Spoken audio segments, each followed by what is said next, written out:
Very good morning. Border security force ने बहुत ही शानदार रिक्रूटमेंट दी है।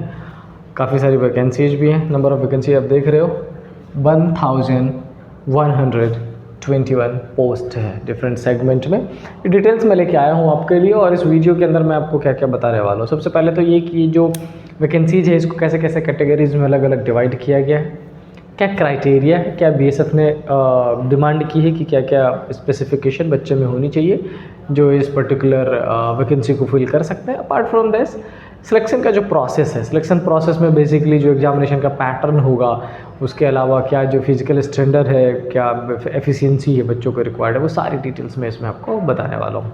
तो मैं चाहता हूँ कि आप मेरे से अगले 10 मिनट बहुत ही शांति से इस वीडियो को देखें।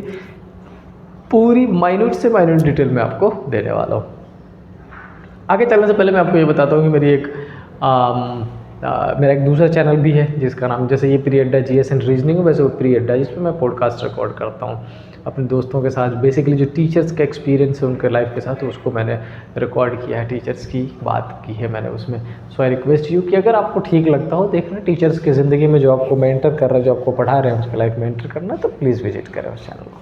ठीक है, चलिए क्या लिखा है। Border security force BSF head constable for RO and RM, ये 2 डेजिग्नेशन है रिक्रूटमेंट 2025।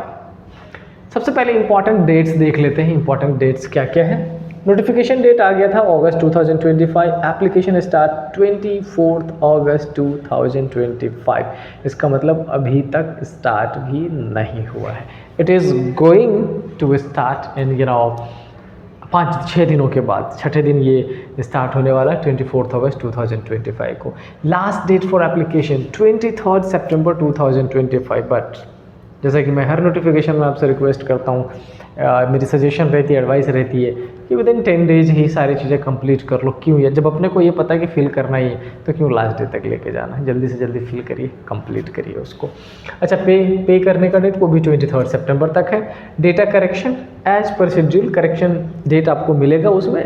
नॉर्मली क्या होता है, कई सारे टाइम फिल करते टाइम अनइंटेंशनल कुछ एरर हो जाता है जिसको अपन चाहते तो नहीं, उसको सुधार करने का आपको मौका इसमें मिलेगा। So that is and the rest information जैसे ही नोटिफिकेशन आएगा, डेट्स आएगा, उससे रिलेटेड सारी मैं लेके आपके पास पहुंचूंगा। ठीक है, चलिए फ़ी के बारे में देख लेते हैं। फ़ी बहुत ही माइन्यूट है, आपको पता ही है, बहुत कम रखते हैं ये। जनरल, ओबीसी और ईडब्ल्यूएस इकोनॉमिकल वीकर सेक्शन जो, उसके लिए सिर्फ 100 रुपीज़ है। SC ST and female of all categories उसके लिए कितने 0 रुपीज़।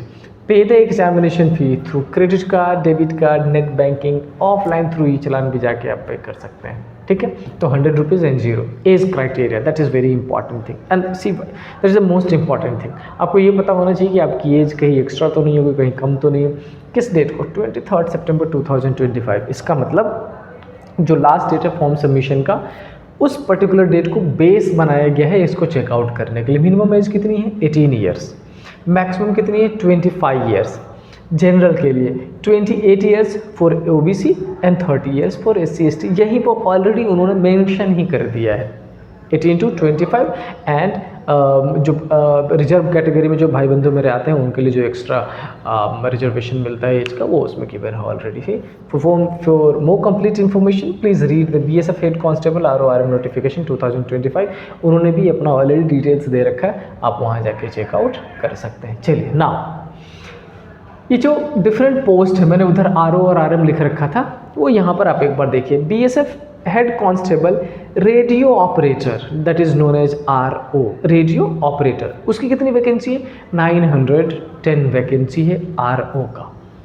इसके लिए क्या क्या रिक्वायरमेंट है, इस क्राइटेरिया को बेटा एक बार बहुत ध्यान से देखने की ज़रूरत है, क्या क्या रिक्वायरमेंट है इसमें। सबसे पहला देखो, 10th exam past, that is the basic detail, और इक्विवेलेंट एंड इम्पॉर्टेंट है 2 years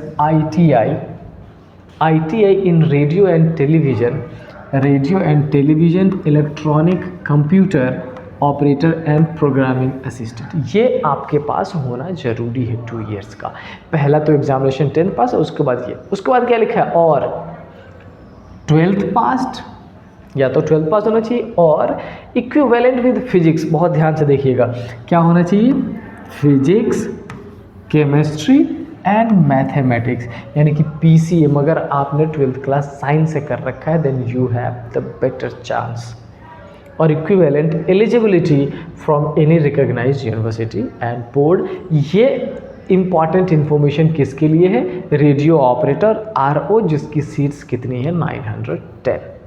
तो आप चाहे तो इसको दोबारा देख लीजिए ताकि आपको पूरी डिटेल में ये इन्फॉर्मेशन मिल जाए कि आपको या तो 10th पास होना चाहिए, 10th के साथ आपका क्या होना चाहिए, ये 2 इयर्स का एक्सपीरियंस, और 12th पास होना चाहिए, लेकिन उसमें physics, chemistry and mathematics required है। चलिए आगे चलते हैं, नेक्स्ट में देखते हैं। नेक्स्ट क्या है? BSF हेड कांस्टेबल RM, वहाँ RO था, radio operator, that is RM radio mechanic, और इसकी वैकेंसी कितनी है? 210। चलिए इसके भी एक बार डिटेल्स को देख लेते हैं, इसमें इन्होंने क्या क्राइटेरिया मेंशन कर रखा है। बट एक बार ध्यान से देखो तो आपको सारी चीज़ें ऑलमोस्ट सेम मिलेंगी। यहाँ पर भी 10th पास्ड होना चाहिए, और equivalent and 2 years ITI in radio, general electronics, computer operator and programming assistant, है ना। अच्छा, उसके अलावा और 12th पास्ड और equivalent with again physics, chemistry and mathematics. अगर आपने फिजिक्स, केमिस्ट्री, मैथमेटिक्स से 12th कर रखा है देन, और else 12th class pass with these 2 years experience of ITI, मतलब ITI वाला जो कोर्स है वो 2 साल का वो होना चाहिए आपके पास। ठीक है, तो दोनों में ऑलमोस्ट सेम था। एक में 900 अप्रॉक्स सीट है और एक में 200 अप्रॉक्स सीट है, एक RO और एक RM, radio operator and radio mechanic.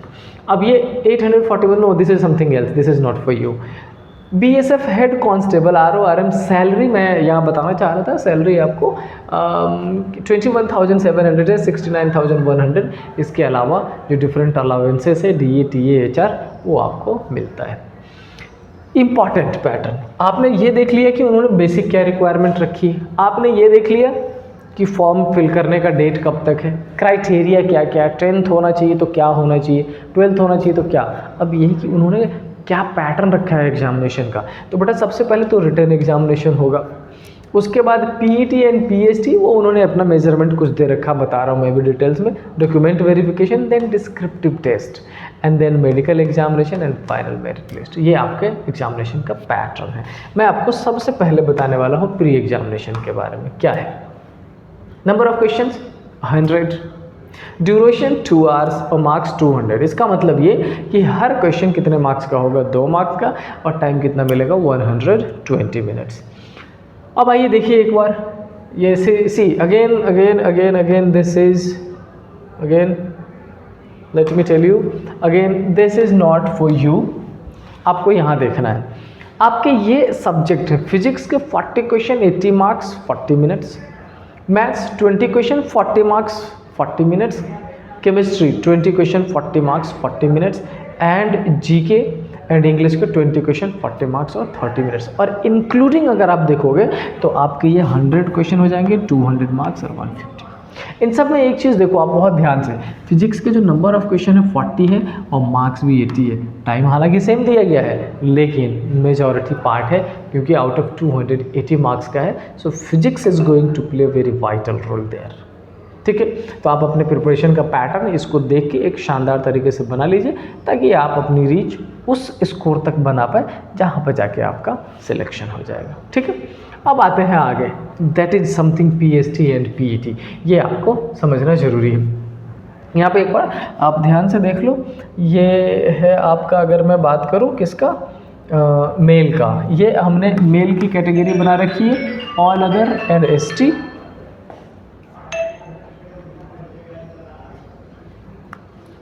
Ji Atul sir ji, हाँ मैंने तो तभी भेज दिए थे आपको। अच्छा 10 ही गया था, ठीक है मैं देख रहा हूँ। जी ठीक है, और मैं आपकी बात कर रहा हूँ, अगर जिसकी खुशी खुलेगी उसका, है ना जी ठीक है, अगर आपकी खुलेगी तो अच्छी है, और जिसकी जो खुलेगी उससे बात करूँगा मैं उसके हिसाब से। हाँ ठीक है ना सर जी, ठीक है। तो ये रहा मेल का। अब हम क्या बात कर रहे हैं मेल का, मेल में ऑल अदर और ST का अलग लिखा है, in the same way female का भी ऑल अदर और ST आपका अलग लिखा गया है। अब इसको चेकआउट करते हैं। हाइट 168 सेंटीमीटर ऑल अदर्स के लिए, वहीं एसटी के लिए 162.5 सेंटीमीटर्स, ठीक है। चेस्ट 80 से 85 सेंटीमीटर और एससी एसटी के लिए एसटी जो हमारे कैटेगरी वाले भाई बंधु हैं उनके लिए 76 टू 81 सेंटीमीटर। अच्छा, रनिंग की बात कर लें तो रनिंग में एससी एसटी कैटेगरी या ऑल अदर्स को हटा के 1.6 kilometre in 6.5 and long jump 3.6 metre in 3 chances, you will have 3 chances, आपको वो रीच बनानी है। एंड अगर हाई जंप की बात करें तो 1.2 मीटर इन 3 चांसेस ही। और ये सारे ही जो कैटेगरीज यहाँ पर है वो आप फीमेल में भी देख लीजिए। फीमेल में हाइट 157 सेंटीमीटर्स ऑल अदर और कैटेगरी वाले के लिए 154, ये chest not applicable. 800 metres in 4 minutes, 9 feet in 3 chances, 3 feet in 3 chances, these are the basic standard जो आपके लिए जानना जरूरी था, ठीक है। क्या इसके अलावा और कुछ भी डिटेल्स है इसमें? आई होप नहीं। This is the last slide of this PPT.